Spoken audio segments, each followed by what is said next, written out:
Minneapolis City.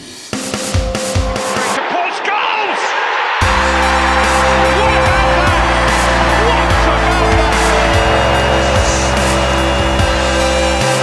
The People's Pitch Podcast, brought to you by Summit Brewing Company.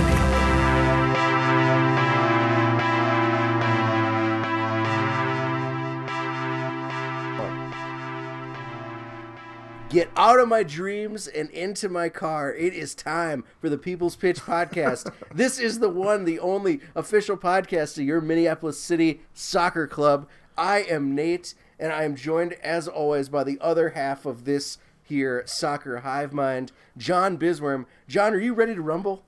I'm ready to rumble, man. I'm excited about today's show. You know, we're going to be covering an interesting fella and bringing someone new that's not known around these parts in theory in the soccer game. So I'm super stoked about today, and it also finally gives us the opportunity to do what we said we were going to do like a year ago. Yeah, and, I feel bad. We've been kind of not egging him on, but leading him on.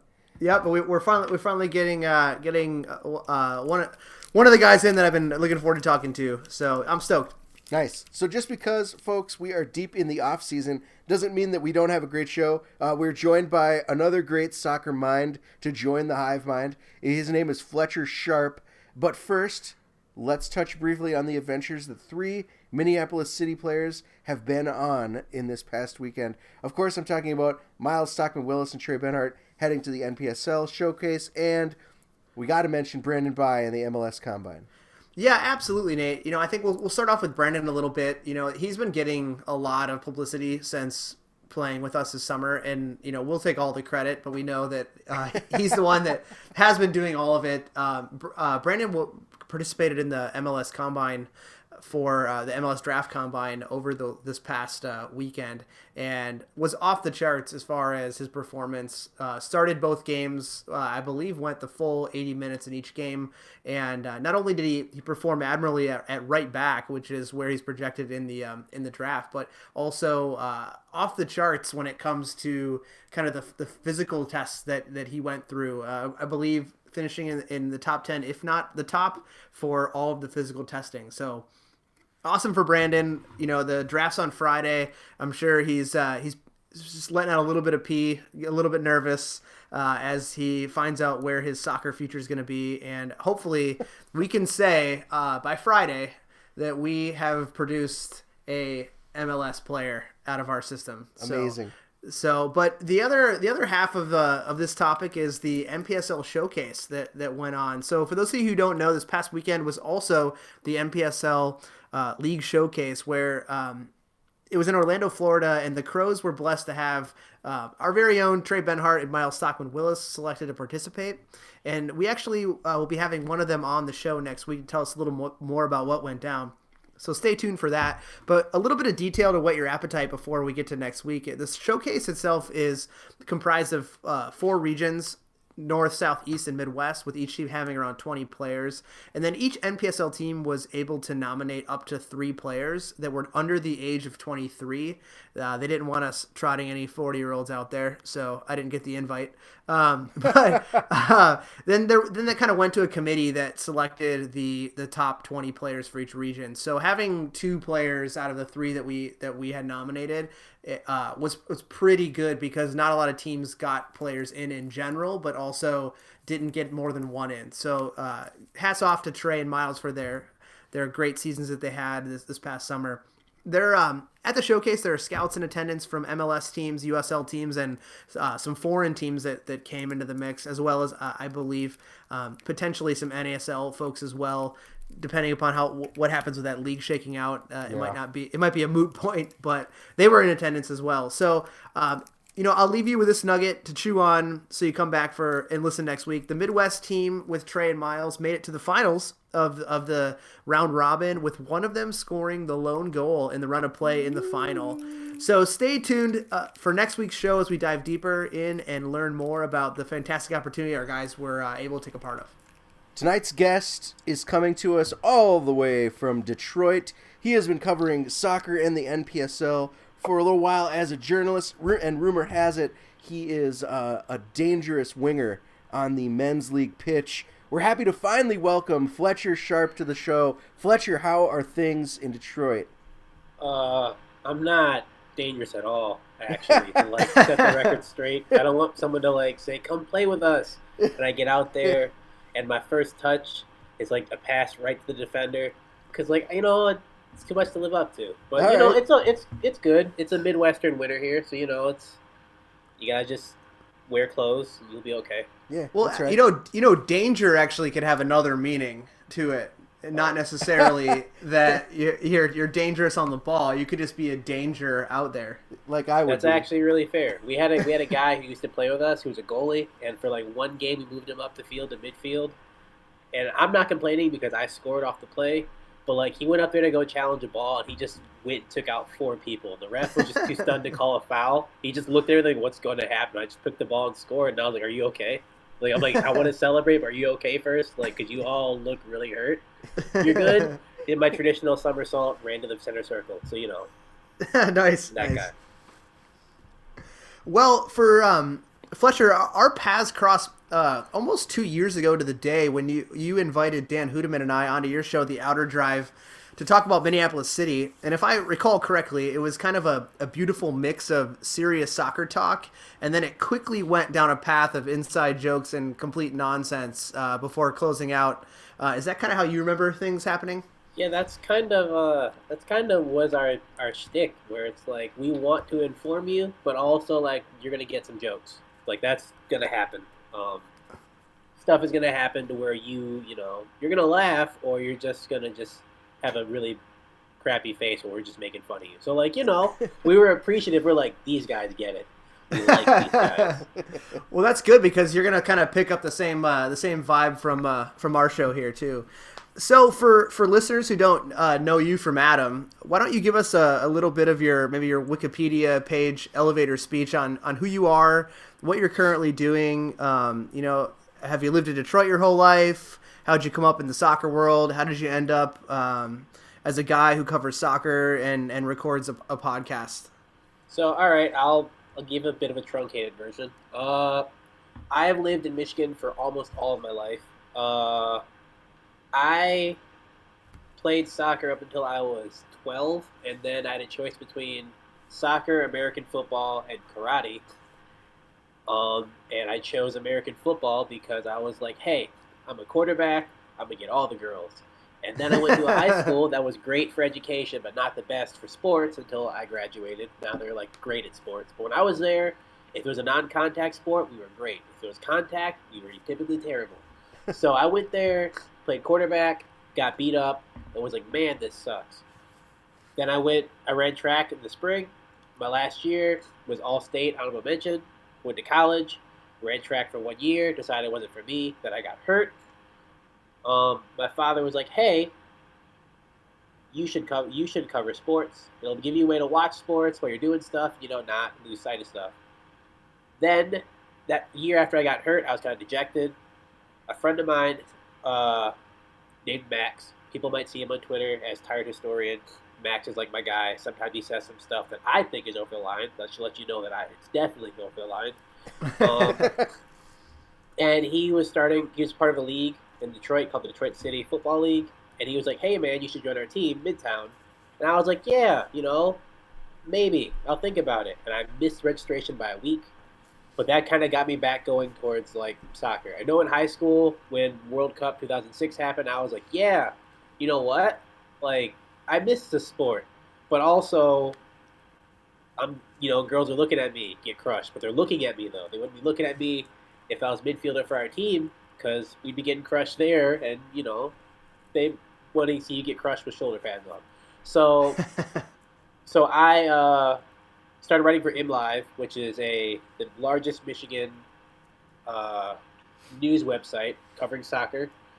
And I got a gig covering the Michigan Bucks, who, if people don't know, are one of the most dominant PDL/amateur teams in the history of amateur soccer, which people don't want to admit because fans don't come to watch them because their owners made it very clear he does not really care about the people in the stands. He cares more about the product in the field, which is a really weird pitch, but hey, whatever works for you.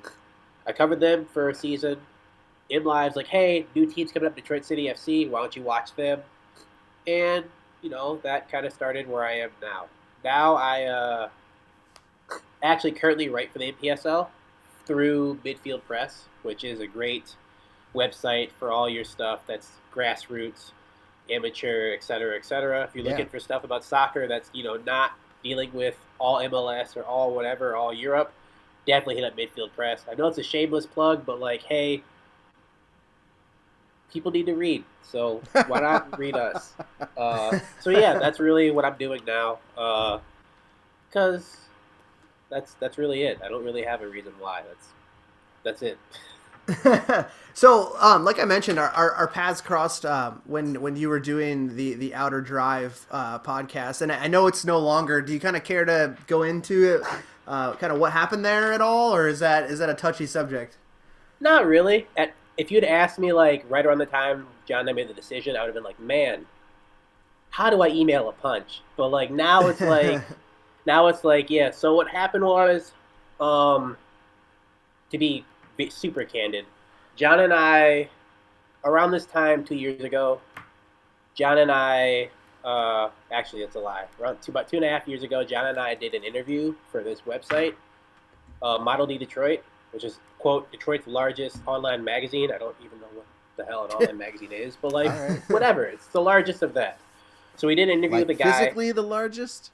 I don't know. I really have no idea. Like, I looked at the tagline and I'm like, you like get emails from people and they're like, hey, this and this. And you're like, okay, this is spam. Like, this is definitely spam. So I got an email from a guy who's like, hey, I want to interview you for something for your podcast. I was like, spam.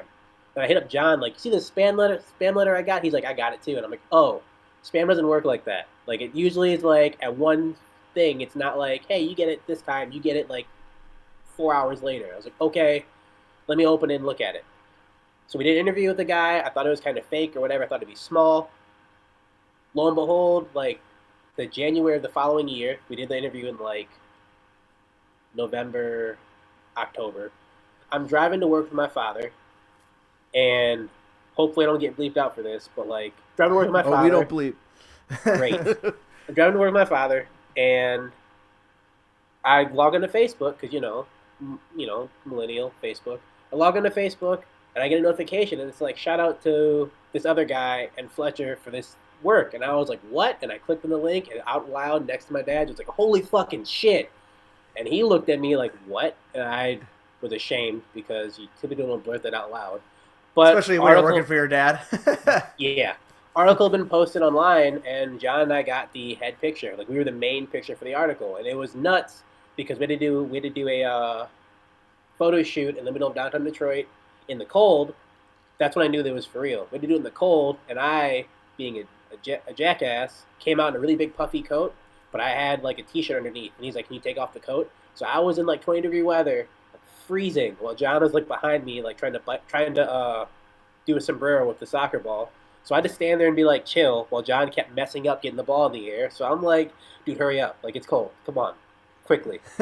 So that happened, and when it came out, everyone gave us a bunch of support. We felt really great. We're like, we're doing stuff. We're getting better. We're getting better on the way up.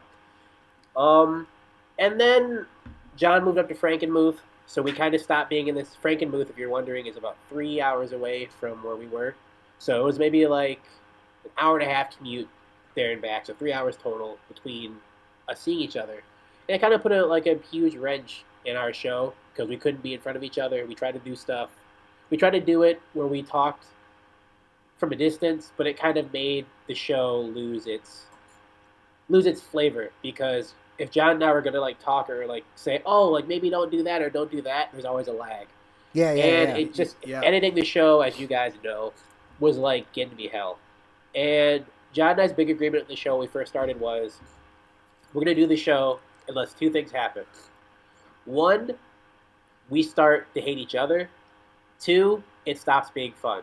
And honestly, it stopped being fun. And we're like, hey, we'll push out 3 more shows. If we still feel the same way, we're done. Pushed out 3 more shows, and I was like, look, I don't want to do this anymore. We tried to get it going later. As you might have seen, I opened up the Outer Drive 2 by myself. But it felt weird. And Well, I think our podcast was great, and I think I was great, and I think John was great. I don't think that either of us should carry a show by ourselves. We're both not built for that, so we just decided to stop. I have some other stuff in the mix, not to like toot my own horn or stuff, but I have some other stuff in the mix going on with that. But like the Outer Drive, I love it, but like it's dead, and it makes me sad that it's dead. But like it needed to die because it wasn't fun, and I don't want to bastardize what used to be by just trying to carry on something with a name. No, that makes Sure. total sense. Especially like, and I get where you're coming from. Like John and I used to be in the same room when we do our podcast every time, and it's a different vibe. But like you said, you guys played off each other a lot. There was a lot more tomfoolery, right? Harder to improvise, harder to crack jokes when you're kind of not looking at each other. Like I have one distinct memory from the show, like third episode, second episode, where we were talking about like going to the World Cup in Russia like a while ago, and he was like, "Yeah, if they offered you a chance to go and cover it, would you go?" And I was like, "No." And he's like, "Why not?" And I'm like, "Dude, they're protesting their government. There's a dude who like nailed his nuts and stuff to the Parliament ground in front of the thing." And the look on John's face was like, "What did you just say to me?" And like I had to get up and run away out of the room because I couldn't stop laughing about it. Like I was like, "This is like great. I enjoy this." He's like, "I have to stop recording now because I don't know if we can say that and put it out and have people like not be upset. I feel like people are gonna hear that and be like, 'What's wrong with you? Why would you say something like that?'" And I mean, there was another part where my cousin was dating this guy who really, in all accounts, sucked. And he lived at the house of my cousin and I. And he started not liking our show because he was really bitter and he wanted to be a trombone artist who lived in New Orleans. And like, he took him 5 years to play one full song. So that's definitely not going to happen. What? So like, whenever we would like record, podcast was like in the way of his practice time. whenever we would record, like he would be loud. Like we had one time we did an interview with this woman who played American football in London, England. So it's like, hey, our times don't match up at all. So we got to nail this perfectly. So she's like, "I'll talk to you at this time," which was really like 10 p.m. for us. And we're like, "Look, we got to nail it perfectly because we don't. I'm not going to talk to her again for a while. I'm not doing this at 10 p.m., here. We're going to do this at the time that works for both of us." So while we're doing it, my cousin's boyfriend sees and promptly puts on, what's that movie with Samuel Jackson, the shark? Deep Blue Sea. He puts it on at the highest level possible. What? So while we're talking, you can hear like the shark eating him in the background, and I'm like, "What the fuck? Like, what is wrong with you?" So then later, we're doing an interview. We're talking to another guest, and he starts going upstairs and playing the trombone loudly and awful. So I text my cousin like, "Can you go talk to him, please? Because like this is really getting irritating, and I've tried my best to be polite to him, but he's just being an awful person, and I want to like just go drop kick him, but I can't do that because I'm gonna feel bad for him when I hear the trombone playing because he's really terrible at it, and like I want to pity him for something. So just hug him for the whole show so he can't raise his arms or something, please. Like I don't ask for much. So like moments like that where we weren't near each other and we couldn't like make eye connection and be like, "You see this? You see this?" It kind of really killed part of the show, and the energy just kind of got weird, and people could even tell. They're like, "Yeah, you sound like you're having really fun early, and now it just sounds like you're just pushing through it until it's over." So Yeah. I don't, Huh, that's too I don't bad, know. man. The tragic death of a podcast by a tromboner. Yeah. There you go. See, I should write a memoir about it. right. Yeah, exactly. So let's talk a little bit about your hometown team, Detroit City. Some of us here in Minneapolis look to their fandom and their game experience as kind of the gold standard for like a member-supported club. Can you describe what it's like to go to a Detroit City game for us? I would not go on a windy day because if you do and you sit across from the supporters section, you're getting all that smoke in your face. Yeah. That's definitely a thing. And it even Like they can just blast smoke with impunity, right? There's no regulations or anything, huh? They can. Opposing fans can, but they can. And they all do. I will say this: the best way for you to view a game is if it's 0-0, because if DCFC scores a goal at all, covered in smoke. And actually, when it gets to be the 85th minute, they like let off smoke bombs and everything for like continuous 5 minutes plus extra time. And actually, they're gonna hate me again for saying this. It actually helped them score a goal early last year. I saw that. I actually remember that. They're playing against Milwaukee, and they're up 3-2, and all the smoke went off. And typically in the 85th, 86th minute, I go to the field to take pictures while I write. And even the people in the field were like, I can't see what's happening. I can't see what's happening. The ball came into the box. The goalie made a save. He thought he grabbed it, but instead he knocked it in front of him, and forward just poked it in. And I was like, the ref never stopped play, so you can't really, say it shouldn't count, because if the ref keeps it going, it goes. But the ref should have stopped the play, because I'm almost certain he didn't know where the ball was until he saw the team in maroons was, celebrating. So, I don't know. I know Milwaukee was like, hey, we expected to get blown out. We got a tie. We'll take the tie. But also, what the hell? But Man, if so you're... that's got to be super thick for it to really... It is. They wear gas masks for a reason. They need to wear gas masks, because if you don't, it's going to burn. Man. But it's if your thought of soccer is just it's a little sport where people come in here and they touch each other and they fall over and they're all dead and it's quiet, and if it's 0-0 and no one's making any noise, I'll say that if you come here, you will not have that thought process anymore. Because whether you like it, whether you hate it, they're loud. They're loud. They cheer for almost all the game. The supporters section, Northern Guard, they don't sit. They stand for almost all the game. Whether you like some of their chants, whether you don't like some of their chants, they chant for their team. They care for their team. They follow their team on Facebook. They follow their team on Instagram, Twitter.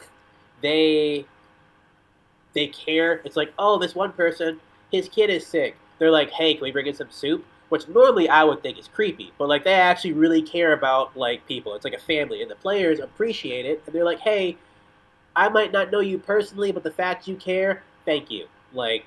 Awesome. And when it comes to support, when it comes to opponents, depending on who they're playing,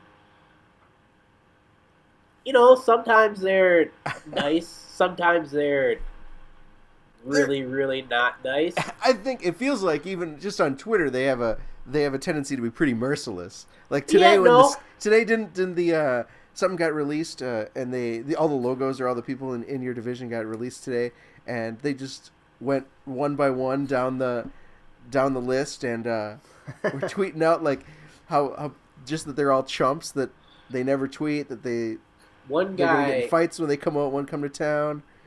One guy, Red, who he and I are we're on and off. Either we're super close or not. He took the picture and posted his own version that has DCFC's logo, but the rest of the logos all have the poop emoji on it. So I'm that's creative at least. I'll take that. It's whatever. Yeah. So it sounds like even the most diehard United fan, the most diehard ultra, could learn a thing or two from some of these dudes in the Northern Guard. But I guess my question is, how accessible is that culture for maybe less boisterous people or families or people that are new to the game that just want to check out what Detroit City's all about? So that's where the line gets weird, because growing up, I was not allowed to swear in front of my family at all. If I even said damn, my father is putting me in a chokehold. He's nope, no more bad words for you.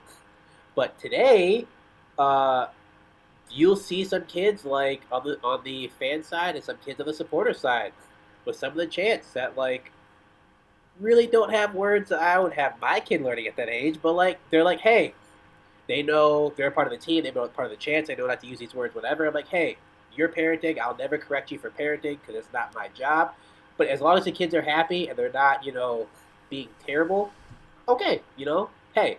So they pride themselves on being their version of family friendly, and no one stops it. As long as everything's going great for them, I have no problem. If some kid goes from Northern Guard and goes out to some old guy in the street, he's you fuck, then I'm hey, what is that? But for the most part, these kids they're treated like adults and they act like adults. So I hats off to them for that. Totally. I know if it was my kid though, I'd be hey, why don't you wait a few years for you to join in on that chant about shitting on that team below? Why don't you wait 6 years or something? Yeah, I mean, we've been there, Minneapolis City. A few chants that maybe you don't want the kids to repeat, but whatever. It's part of the game and it's fun. So we get it. So this brings me to kind of the what's probably the fiery, super hot button topic among Detroit soccer fans, and that is, of course, MLS to Detroit. Oh God. Yeah. So with such, I mean, with this diehard Detroit City fan base, right? What do you think makes the MLS think that they can poach fans and get people in the seats? You want like an honest answer to that? I mean, yeah, man. That's why. Yeah. Okay. Yeah. Well, when you have a monopoly on something and you just like have done your best to strangle out any sort of competition at all, like just the best chokehold, figure four leg lock, whatever, you think like, hey, I can have that too. Like, that's great, you built that, but I'm gonna come take it from you, and I'm just gonna throw money in your face until you say okay. Yeah. And like, Gores, Garber, and most especially Dan Gilbert, like they operate that way. Dan Gilbert's like monopolized most of downtown, where like he came and took the Greektown Casino, which used to be like everyone knew the Greektown. It's like, come here for here. He named it the Jack, and we're like, this is terrible. I'm never gonna call it that. It's still Greektown Casino because whatever. But they thought, I'm gonna come here, I'm gonna take this money, say you come here, I'm just gonna throw it at your face and you say okay. Yeah. And I give credit to the Northern Guard fans at Detroit City FC, like fans who are not part of Northern Guard. They really like their team. Like, they really like their team a lot. So no matter how much money you throw at them, are they going to be like, hey, I might, be a fan of this team. You might have a few people who like both teams, but you will never have, like, someone who's a fan of both teams. Right. You have people who are a fan of, I'll take that back. You want to have people who are a fan of both teams. If they are, they're not, like, a hardcore, like, I'm wearing my scarf, when the opposing team comes in, I'm turning my back to them sort of fan. You won't have them for that. You'll have them like, oh, I'm here to like have my polite kids watch spectators. Soccer. Yeah, you'll have a stadium of polite spectators. Well, I mean, we see that kind of happening in our neck of the woods with Minnesota United fans, where we're not going to turn someone away wearing a Minnesota United shirt who's going to pay their money to come watch us play. We appreciate the support, but I see that happening in a city like Detroit that might not go over so hot with the Northern Guard. Yeah, I mean, I feel like there's a difference, though. Like, the difference here in Minnesota is that the MLS took an existing team, basically, and just bumped it up a level and kind of brought those fans with them, brought the tradition with them, things like that. Like, in Detroit, the MLS wants to set up a competing team, like a competing club. Well, originally, they wanted to, like, buy Detroit City. They're like, we'll take you guys and move you guys up. Yeah. And the owners were like, no, we don't really want that. We're good. Thank you. And that's when they're like, all right, guess what? We're just going to compete with you. Like, I don't know if you know this or not, but, like, the three Gs, Gores, Gilbert, and Garber were like, we're going to try, or Gores and Gilbert tried to, like, buy a team name, Detroit City Soccer Club. Yeah. Yeah, I saw that. And it's like, that's literally the same thing. That should not pass. That's definitely not going to pass. Like, that's, what are your colors going to be? Like, well, they used red and like yellow in their like concept art. They used your colors, didn't they? Yeah, they used some. They used a lot of stuff. They used some Detroit City stuff. They used some Atlanta United stuff, and it was just like, why don't you just not do that?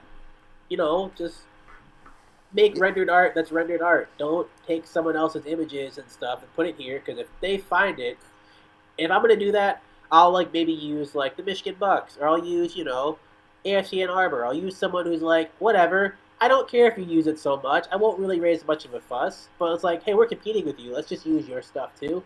Yeah, that's gonna end poorly on you. The part that's really terrible is it was a Detroit agency that did it. That like plays in the Detroit City Football League, which is the amateur league. So like they know Detroit City very well. Yeah. So the fact that you did that looks even worse. So like I don't know what was going through that guy's head. He apologized, but like I don't know.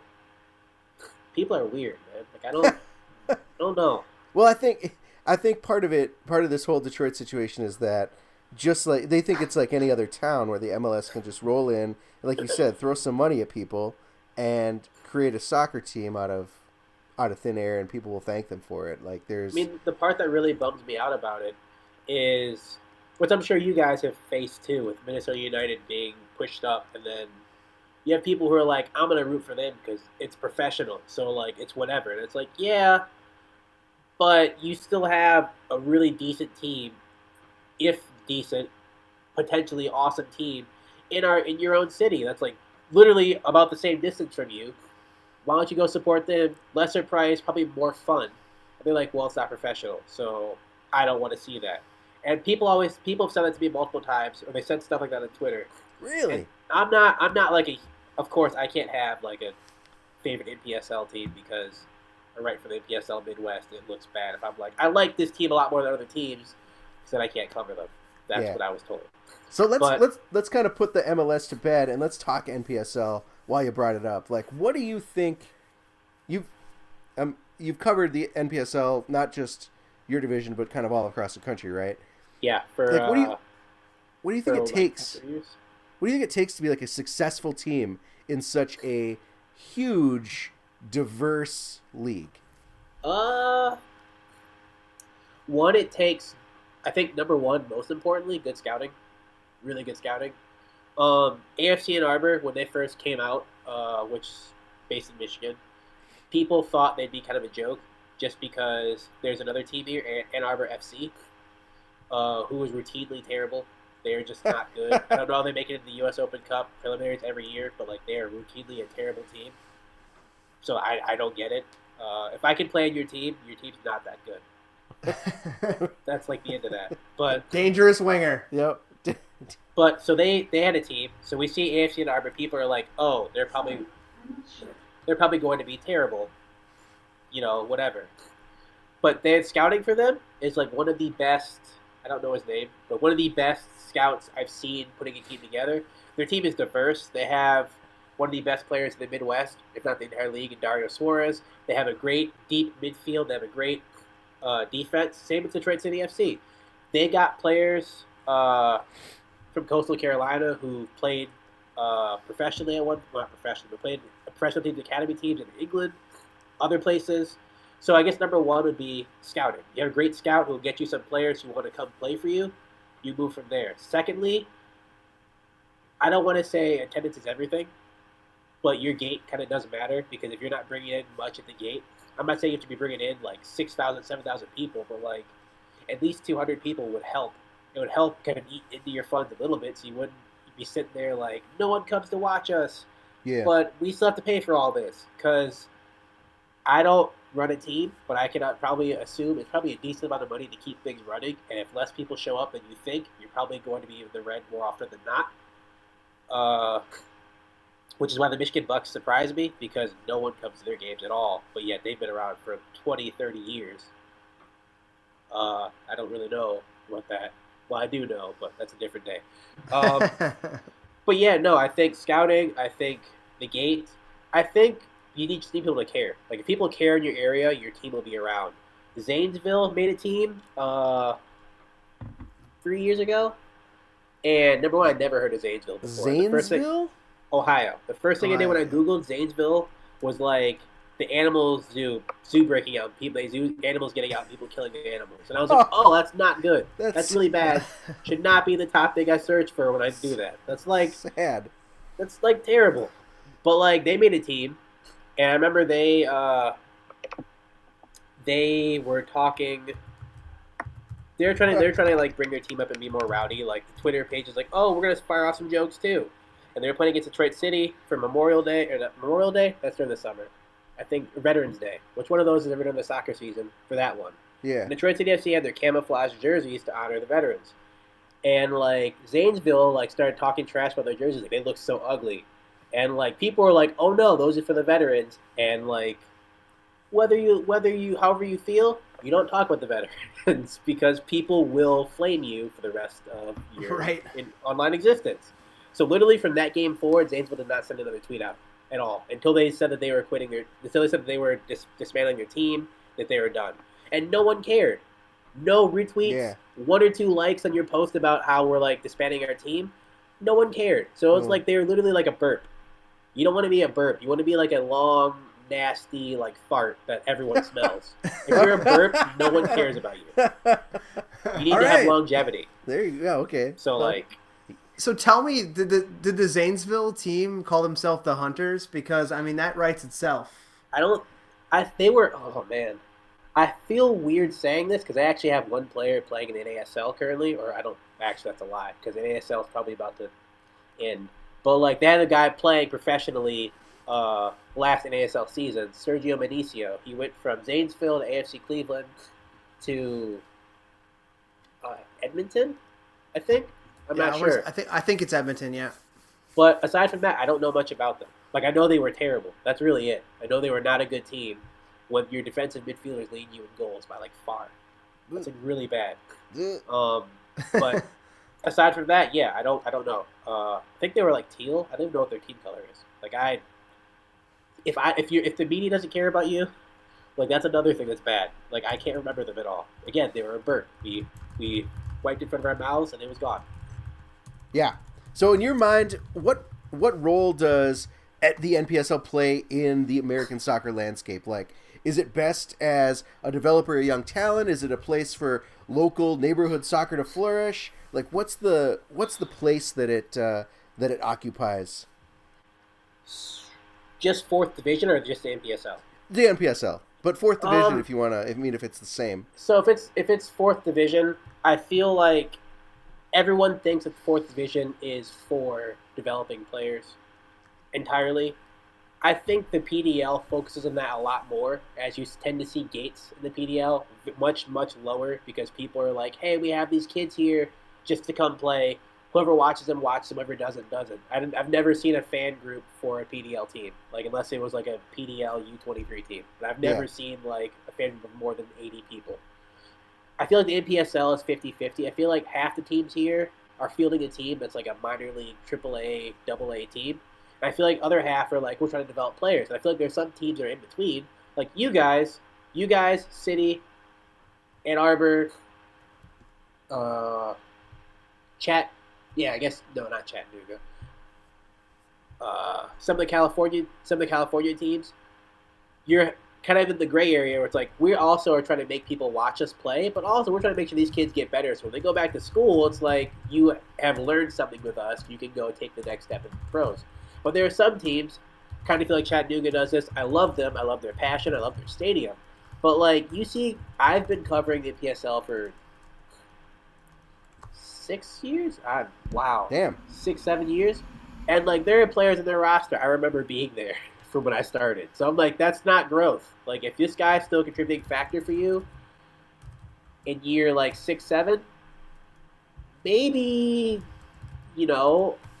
I don't know. Maybe this is not you growing stuff. This is more of you just trying to field a team for people to watch, which is totally fine, totally acceptable. I'm not saying that's terrible, but like maybe don't sell it as us growing our players to do better because your guy's still here. Yeah, I mean it's one of those things where like you want to get your talent to come up and move on to bigger and better things, but if you've got a veteran or two, that's not terrible. But if all of a sudden you're fielding a team of 27 or 30-year-old dudes, you got to put that development narrative to bed. It was part of the reason why when people early on in DCFC like had their first year they were meh, but their second year they were great. They were the number one team in the league. I think they finished 12 or 13 in a tie before losing in the Midwestern Finals to Erie, which was a shock to everybody, especially because they lost 4-1 to Erie.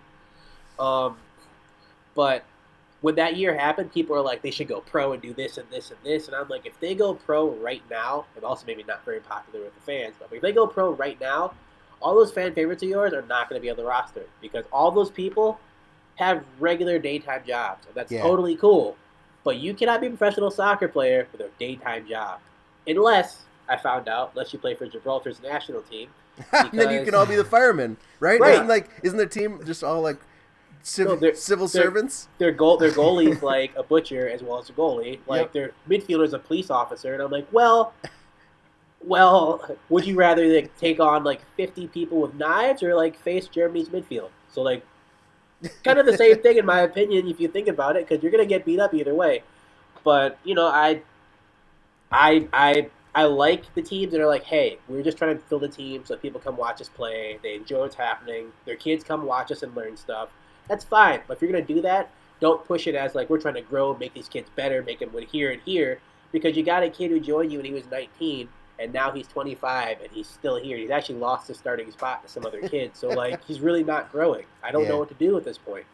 So you mentioned the professional status. There's been rumors around Detroit City kind of seeking out that professional status and kind of outgrowing the NPSL. Are those still kind of swirling around? And if so, what changes would that bring for this team and how their role plays in the community and with the fan base? I think their fan base will grow if this stuff happens. Let me take that back. If they join like if they join whatever's left of the NASL or join the USL, I think they'll grow a little bit. If they join like NISA, I hate to say it, until they get the accreditation and everything for that, it's really still like an amateur league to me. Yeah. And like I'm very alone in that statement, and I'm totally okay to wear that. But I feel like if they join a league that has like professional credential already, more people will be like, hey, there's a pro team here. It's not. Some people will be like, it's not MLS. I don't care. But some people will be like, it's a pro team. We're watching people that are paid to play and know what they're doing. When it's really like half the team from the year before, but whatever. It's people care about status. So they see professional. They'll let people say, hey, I'd rather put my stuff on your on the side of your field because it's professional. People are gonna come see it. It's gonna be less like this fun summertime thing and more like I'm a part of a professional squad. I'm a part of this and this. So I feel like it'll maybe, I don't want to say inflate, but it'll help them grow a bit more than they're already growing. But to answer the question about them over the NPSL, yes and no. I think in terms of how they carry their social media and in terms of how they carry their ads and how in terms they carry their pedigree, sure. But I think a lot of teams have grown the NPSL in that way because there are some teams that don't have any presence at all. So yeah, it's kind of really a mixed barrel for there. But I don't know. There haven't really been much more rumors since then. They kind of want to keep it tight-lipped just because there's so much focus on it. That's kind of how Sean and Alex and Dave and Todd are. It's like the more pressure that's on, the more focus. It's like, hey, guess what? You just will find out when we find out. Yeah, I will say, though, when they were like, renew for your ticket packages, normally it's like, here's the NPSL schedule, here's this and this. When it's time to renew, they're like, renew for your tickets for next year. We don't know what season where we're gonna be, but you should renew anyways. And then soon after, it's like NPSL definitely. But before they're like, we don't know, so you have to just pay and hope that it's for pro or hope that it's for amateur. Surprise! So, all right. Well, on to an even bigger topic. This is probably opening a huge can of worms for you, but give us your pitch to fix the U.S. men's national team. Oh God! Throw it in the garbage. Just throw it in the garbage. John and I, when we were on the drive, we had one post that actually got us the interview and everything that made us more famous and kind of turned us from a soccer pod to like a black soccer pod, meaning black people, not dark humor. Right. So, my honest opinion on how to make the U.S. team better, it's not going to be an overnight thing. But you got to reach the people that can't afford your sport. Yeah. That's really it. You got to, whether it's, coming into rundown towns and building soccer fields and, trying to get kids out there to come play, or whether it's, I don't know. But you gotta reach those kids. And I hate to keep harping on this point because I've made this point 7,000, 8,000, 9,000 times. But if it comes to playing against a team where it's like, hey, we're gonna play against Brazil, take away all their talent. You still got kids who grew up half of them grew up playing with plastic bags and half of a melon, between shoes. Yep. And you go against this kid who's been playing in an academy project for a very long time and has no one to play with. Perfect example of how I view this thing being not great is when I first started playing in the soccer league that I'm playing in, the Detroit City Football League, there's a kid who's like, I played for Vardar, and Vardar was at the time a very prominent soccer club in Michigan. It's now fused with another club, but at the time it was like one of the best 3 in the state. And this kid's like, I played for Vardar for 6 years. I'm like, oh, he played for Vardar? He has to be really, really good. And he wasn't. He was very average. Like, as much as his parents paid for him to go play soccer, he was very average. And it was actually embarrassing because I got better than he did, and my parents spent no money for me to play soccer. Well, there's a huge difference developing talent in a creative, like, open style. I think even John has talked about a couple times, John, where you're saying, like, the best stuff you ever did growing up to play soccer was just go out in the backyard and, like, make games up. Like, developing that personal sense of creativity, that, like, understanding what happens when you do this with the ball and what you can do with the ball. 9 times out of 10, that's going to trump a system.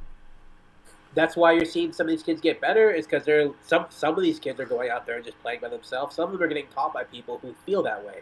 I know I covered a story a few years back where AC Milan was going to come build their academy in Michigan, and the guy strolled up and he was like, hey, in his very thick Italian accent, he's like, hey, I'm going to build the academy here, and I was writing down notes from him talking, and people were like, all right, how do I get my kid into your program? He's like, get your kid in my program, it's going to be free. And all the parents were high-fiving each other, hugging, like, yeah, we're going to get kids trained by AC Milan people. He's like, there's a stipulation. If your kid's good enough, he'll be in the academy. If he's not, he won't. And all the parents freaked out. They're like, what do you mean he won't be in the academy? What do you mean if he's not good enough? It's like, there are tryouts, man. Like, that's how it really works around the world, is you try out, and if you don't make it, you don't get to slide $20 and say, let me try again. It's like, you just aren't on the team. And that's life. I had a friend who's really, really good. He played in an academy in Spain growing up, and he got hurt. And people were like, basically told him, like, hey, man, either you got to come back healthy, or you got to grow 4 inches, or we got to let you go. Like, we're sorry, there are people that are your size that are better than you. You either got to get bigger or get way better. He didn't either, so now he's back here. And, like, that's how life works in the rest of the world playing the sport. But for some reason, a lot of people who've played here are like, hey, I'm okay because I played here. And it's like, you're really not. Yeah, meanwhile, the clubs are taking you because you got $2,000 to spend, and, hey, they could use the money. Right. And I will leave the name anonymous. I even talked to a guy who coaches high school here, who was like, I feel when some of my kids are like, I play for this academy, because he's like, I don't think they're good academies, but my kid is a really good kid, but he's surrounded by garbage. Yep. And I don't think he's going to get any better if you surround yourself with garbage. Like, will think you're way better than you are, and you go play against these really good kids, and they will crush you. And then you will be crushed, and you will not want to play anymore. So, U.S. men's national team, stop surrounding yourself with garbage. Just take it, crumble it into one big ball, jump in the air, do like a nice little Jimmy Butler between the legs, and just dunk it in the garbage can. That's it. Start all over. So we are now to the point of the show where we bring in the world-famous Lupient Automotive Speed Round. The People's Pitch Speed Round is brought to you by the wonderful people in the Valley of Gold at Lupient Automotive. It's time to shake the winter salt off your jalopy and upgrade your ride so you can look sweet as hell cruising around the lakes once the cold weather ends. Head on down to Lupient Automotive and get that pig polished up. Or screw it, just go buy a new car. Visit lupient.com for all things car today. Okay, Fletcher, so here's the deal with the speed round. 10 questions. You must answer one before I can go to the next. First thing that comes to your mind. And we always ask everyone, do you need like a little break? Maybe get a glass of water? You want to stretch? Is there anything you need to do? Just took a swig, stretched my leg a little bit. I'm good. All right. Okay. Number 1. A person who makes arrows is also known as what? That's funny. That's real funny. It's clever. That's what my name is. That's a Fletcher, someone who makes arrows. Yeah. All right. Number 2. This word has been used to define when you and or an object looks nice, attractive, or as the kids say, fly. What is it? The kids say that. Can you repeat that? This word has been used to define what you or an object, when you or an object looks nice, attractive, or as the kids say, fly. What is it? Dope. Close. It would be sharp. So if you're following along, wow. Okay. Our first two questions. Oh God. Fletcher Sharp. You'd be surprised how many people who even listen to this show on a regular basis and come on don't know that we lead with the person's name if we can. Number 3. You're a soccer guy, as anyone with a pulse listening to this podcast can gather. But what's your first big soccer memory that you have? Playing or like watching? Either. My first big memory was the first goal I ever scored. I was a center back when I was 7 years old, and I went to clear a ball out of our half. And as I cleared it, I peed myself, and the ball flew, and we thought it was gonna go over, and like it just died over the goalie's head, went to the top of the net. And I didn't know whether to celebrate or not, because again, I had just peed myself, so I just kind of stood there, like petrified. That's my first memory when I think of soccer, is me peeing myself and scoring a goal. That's such an honest answer. Okay, number 4. If you were a Minnesota resident, would you be a citizen or a catizen? I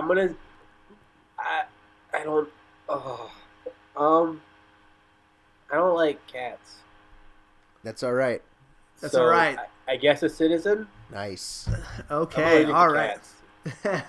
So if you're picking up what we're putting down there, we have 2 competing factions of our supporters groups, the citizens and the catisans. So you fancy yourself not just as a fan, but a player of the beautiful game. What are your favorite boots? The boots I'm currently wearing are now discontinued. They are I forgot the name. The Nike 360. They're the ones that they made right before they made the boots for the midfielders that look like a big old sock with the little sleeve. What's the name? I forgot. I'm dying. My favorite boots would be, I guess if I can't think of those, would be the Hypervenoms, the silver Hypervenoms. Silver Hypervenoms. I like them because they look really cool. They fit with our jerseys. And, like, I feel fast in them. I don't feel like Neymar, but I just feel fast. And, like, that's good enough for me. That's important. Look good, feel good, do good. Word. So, number 6. Who is the most famous person you have in your soccer Rolodex? Phone number?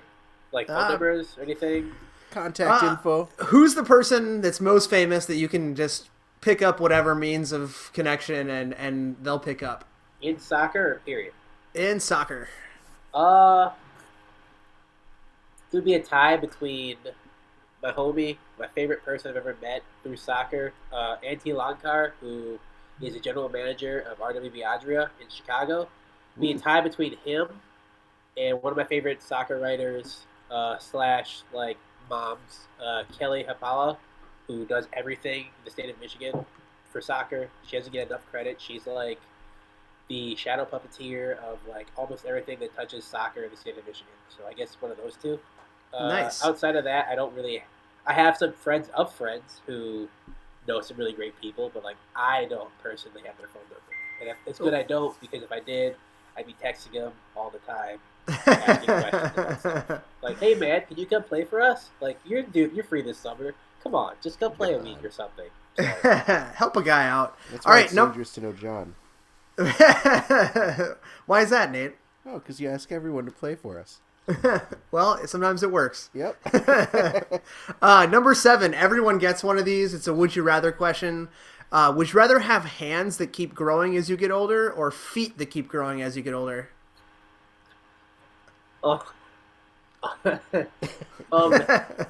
Hands for like a really terrible reason, because I always wanted to leave one of those big comical handprints in someone's face. Just to be like, what'd you say? Like, flop, and like have like a thunderclap, like just sweep through the room. And that's it. Like, it's terrible. I don't want to do it once and I'd be like, nah, I'm a monster. But like, before that, I'm a monster! just Well, one then big, Well, then you have a reason to wear all those foam fingers when it's cold out that you have. I wouldn't need it. My hands are so big, they'd just be warm. That'd just be a thing. All right, number 8. If humans brought about a Planet of the Apes style extinction scenario, This is clearly a Nate question. If you let me start over. If humans brought about a Planet of the Apes style extinction scenario where we're replaced by animals, what animal do you think would be optimally positioned to evolve into a really good soccer player? Well, I'm sure naturally people would say gorillas or monkeys, so like I'm gonna throw that answer out. Yeah. Get rid of the obvious the actual Planet of the Apes answer. What I- other animal?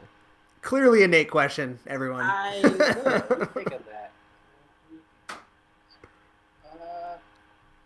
I'd love to say giraffes because they're all legs, but also they're like prone to getting megged all the time. Yeah. So like, I would probably say a. Let's go like an Airbud situation. Let's go dogs. Dogs. Nice. All right. Get you a nice Tibetan Mastiff, one of those huge dogs, and just kick it down the field. You know, have them just nose it in the net. You know. Mm-hmm. Just teach it some foot skills in the backyard. At least I bite things. Whatever. Number 9. If you went an all expenses paid soccer vacation to anywhere in the world, where would it be?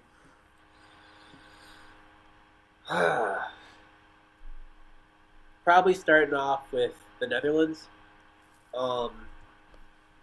Just because, one, their soccer team's in shambles, but when it was good, it was good. It was fun to watch. The people there seem really nice and just chill about stuff. If I had to choose a backup place, probably be Italy. I went to Little Italy during the Euros. I think that was 2 years ago. Little Italy in Windsor, Ontario. And we watched Italy play Spain, and Spain crushed them. But like before the game, the energy was like nuts. People were spilling out into the streets like to watch soccer at a restaurant. And I was like, this is like a really great atmosphere. Like I would love this so much. And then halftime came, they were down 3-1, and the one Spanish guy was laughing. It wasn't so funny. People were like dejected, crying, while I'm trying to eat my spaghetti and like totally eat. So like I felt weird because I was still eating and everyone else was just crying. So, all right, number 10. As we come to the conclusion here of the looping automotive speed round, if you couldn't watch soccer for another match the rest of your life, what sport would take its place? When I was younger, it would have easily been American football, but like that sport is getting really hard to watch because those concussions, head injuries. No. Yeah.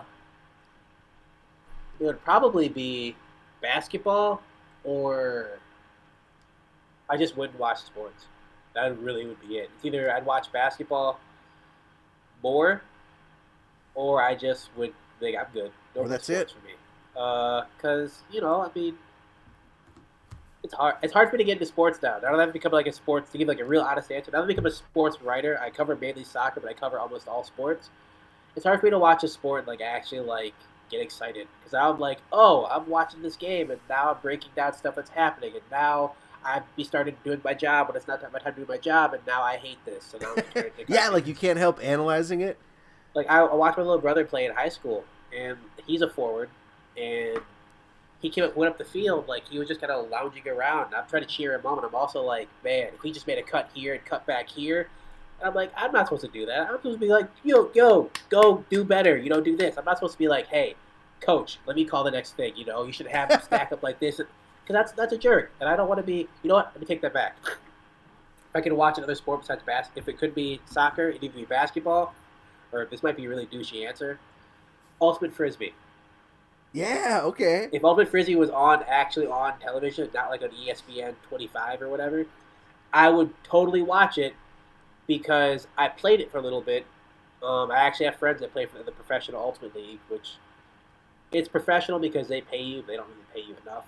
But like some of the people who play that sport are like super athletic, and it's very amazing to see those people prosper. It's also a really sexist game to a degree. A lot of the times you see some people not really welcoming of women playing in co-ed games, but like aside from those small moments of people being terrible, it's really amazing. I watched one dude go up and snag a disc with 2 fingers while being draped on by 3 people and still landed bounds. And I was like, yo, that's a football-esque play. Like, that's amazing. If ESPN was out here watching this, they'd be like, look at this guy. But, like, I don't know if Ultimate wouldn't Frisbee is that's a pretty obscure answer, man. That's good. I like it. I'll change it. I wouldn't No, watch that's good. sports. Period. All right. I wouldn't watch sports. That's it. It's Nope. hard. It's hard to decide. Well, man, thanks a ton, Fletch. We have Fletcher. We have been on a quest to bring in other like-minded soccer folks. So we're super grateful to have the opportunity to talk to you. We really appreciate you joining us on the show. Hey, and if for those folks that are listening, that somehow we've not fully alienated over the past 66 episodes, why don't you tell those people how they can keep up with everything that you are doing to write for the game? You can go to Midfield Press, which I guess I'm not going to spell it, but like you can midfieldpress.com. You can follow me directly, which I wouldn't totally recommend. Follow me directly at Saint FDW on Twitter or Instagram or whatever. But or if you live in the closer Midwest, more Michigan area, which probably won't be likely, but if you do, come out to a DCFL game and look for the guy with the dreads with the really obscure number who just will not stop trying to backheel to people. What is your number? What is your number? I wear 88. Oh, that's sweet. All right. I don't know why I got to 88. Actually, I do know why I got to 88. I was watching Inter Milan one day, and Hernandez took the field playing for them, and he couldn't wear 11 or 8, so he took 88, and I was like, I want it. And then I watched CSKA Moscow play, and then Doumbia went on the field, he had 88. I'm like, it's a sign, that's my number. And then I found out that 88 is also the number for like the Nazis, because 8 is H, and I was like, oh, that's not good. But now I can't change my jersey because I don't want to pay for another one. So I'm just kind of stuck. So I just hope that no one racist comes out and sees them, because I'm gonna make them really upset. I think that's a pretty obscure bit of trivia. There you go. I mean, that's just me. Well, cool, man. Thanks a lot. Go on and check out Midfield Press, everyone. Again, thank you to Fletcher Sharp. It was great talking to you, man. Yeah, thanks for having me. Thanks, Fletcher. Well, wasn't that delightful, folks? That is all for tonight's show. Thanks again to Fletcher Sharp for joining us this week, and thanks, as always, to our sponsor, Summit Brewing Company. Looking for something different to engage your taste buds? Check out the recently released Dakota Soul Czech Pilsner. If you're looking for something to throw back while you're watching a few matches, this is it. Don't be a dummy and go get some right now, today. Memberships for 2018 have never been so tantalizing.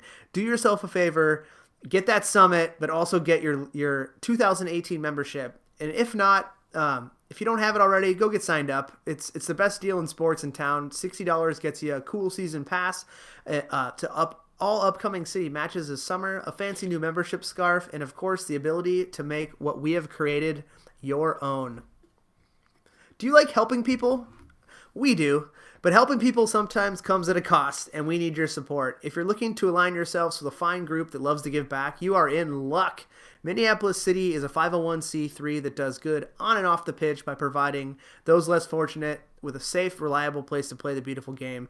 It is also tax season, folks, so start thinking about those deductible donations and consider giving to the club that gives back. If you want to get a hold of us, we've made it super easy. Send us a note on Twitter at The People's Pitch or through email at mcscpodcast@gmail.com. All questions, comments, and concerns are welcome. Still waiting for that first email to come in from one of you. So 2 years in. 2 years in. Still waiting on that. Maybe it'll happen this week. And finally, as always, you can hit up the club at MPLS City SC. Again, that is all, folks. We once again leave you with our new house MC. This is the one, the only, the current Minneapolis City player, Miles Stockman-Wills, who goes by the name of Melays, with a track called Moves. I am John, that is Nate, and you are the people. Until next time, lovelies, please hold soccer close to your heart. You got hoofed. Motherfucker, just trust the process. All these dudes do is talk, so I'm not that talkative. Too busy hitting blunts till my body deprived of oxygen. Solo dolo anonymous, skill is real like I'm Solomon. I'm confident that we ain't the same like a homonym. We're not. My girl just woke up looking like she modeling. Feet up on the ottoman, about to feel her collagen. In times of division and negatives, be positive. Since a teenager, did it major like a college kid. Thought I was the dean, getting debits, yeah, filled schedule. 16's worth 18 credits, got credentials. Wallet filled, cream cheese, lettuce, bills, presidential. Burning gas, unleaded, embedded in the mental. I'm a rare thug, give the bag a bear hug. Take the Donald's daughter and make her vacuum my prayer rug. Ballin' excessive through 24s on a Roomba. Equipped with extra batteries cause I got rooms, bruh. Boss among bosses, never have to be debris. Not a man of many words, all my sentences are brief. Give a rapper a halo, I'm like Commander Chief. Have the music lit, the way that I be decoding beats. Body coated all in Gucci, lungs coated with the key. Styling on y'all with the steez. Clorox wipes for the sneaks. About to explore her sheets. Broke, I can't afford to be. Smoking on a Christmas wreath. Wrist look like a coral reef. Valet tried to kill himself the way he suicided. I appear in the club like I'm scuba diving. Fly no autopilot, making moves in private. Treat her like I don't need her, my main bitch more like a sidekick. Can't wait to meet my maker, maybe then become the savior. Shawty thinks that I can save her cause I never shop at Savers. But the way she sucking on me, thought I was a lifesaver. Never get blue balls, only blue on me is on the paper. Soul blacker than Kodak, throw back in a throwback. Cut me down, I just grow back. Giving facts and you know that. Ride it like she on horseback, life a movie like BoJack. All this lean on me, no fat. Pimpin' shit, sipping cognac. With a big ol' rock resting on my nuts. Got me doing pinky ups. 3 bills on the custom chucks. Thinking about haters, wishing there was a new emoji. Thinking about my ice, wishing I had a Zamboni. Fiending for the power, immaculately sitting on the throne. Meditating in a mandala made out of cobblestone. Get $1 million, couple friends that I could probably phone. Turn the crib to the Middle East the way I'm getting stoned. Bros, in my zone, always alone. Future sewn in my bones, leapfrogging over stepping stones. To each his own, but boy you better check your tone. My life a work in progress, still I'm shining like construction cones. So incredible that they still waiting for the sequel. Like a scalene triangle, cause I don't really have no equal.